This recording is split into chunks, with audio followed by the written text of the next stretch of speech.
Like, oh yeah, so she was really not 21 working in our club.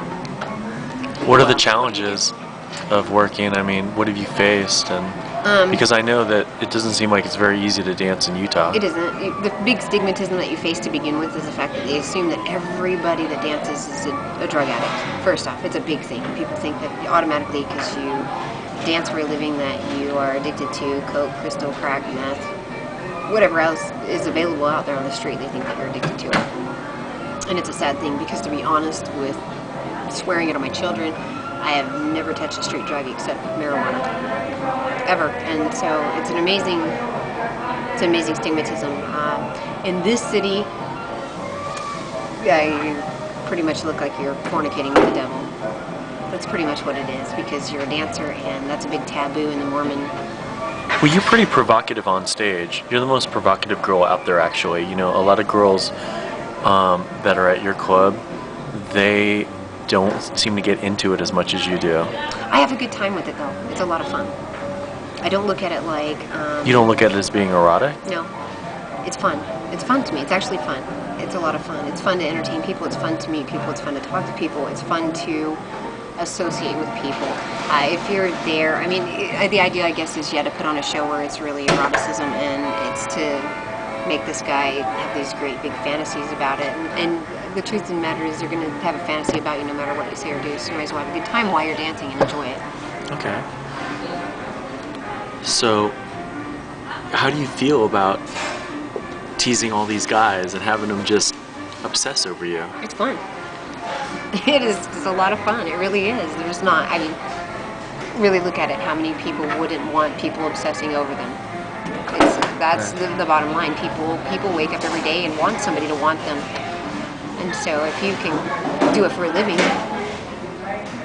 you can't go wrong. When you go out to Walmart, you go shopping, and you look the way you do, does it the greatest thing is the really awful looks that you get from women.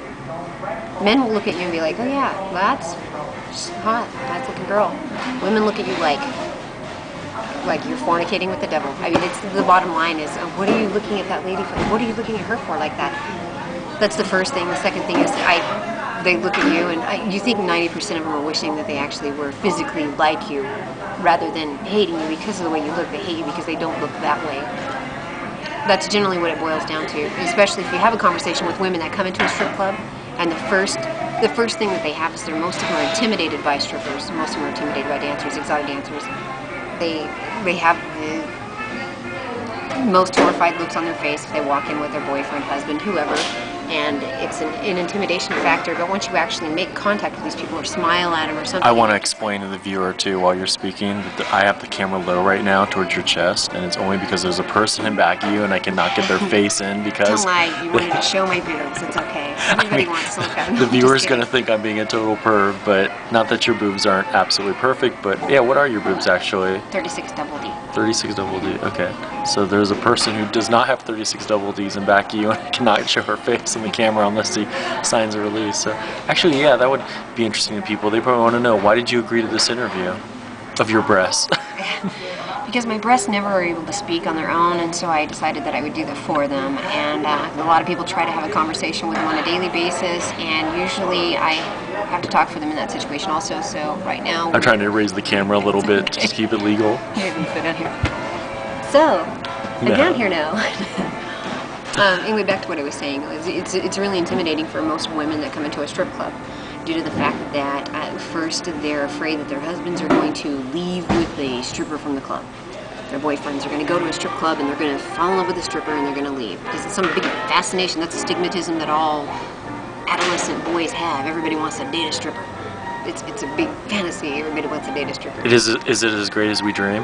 No. If you ask anybody that's ever really dated a stripper, they're like, oh God, those women are so drama-filled. That's nothing but drama. They're just crazy and they are just all You mean you don't make mad, passionate love to your boyfriend? Oh, all the time. All the time. And it's usually because of some fantasy that he's thought up of another woman. Is that not odd? Yeah, it is. What? Yeah. Can you explain that? No.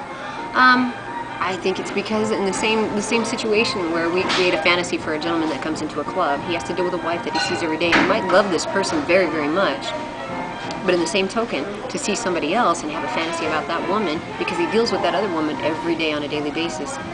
A dancer's relationship with a human being is exactly the same way. He has to deal with me on a daily basis. So yeah, it's great for him to look at Jenna Jameson or Angelina Jolie and be like, wow, that chick's hot. You know, he doesn't sit there and go, I wish you were this woman, but he can create a fantasy for there and play me into it.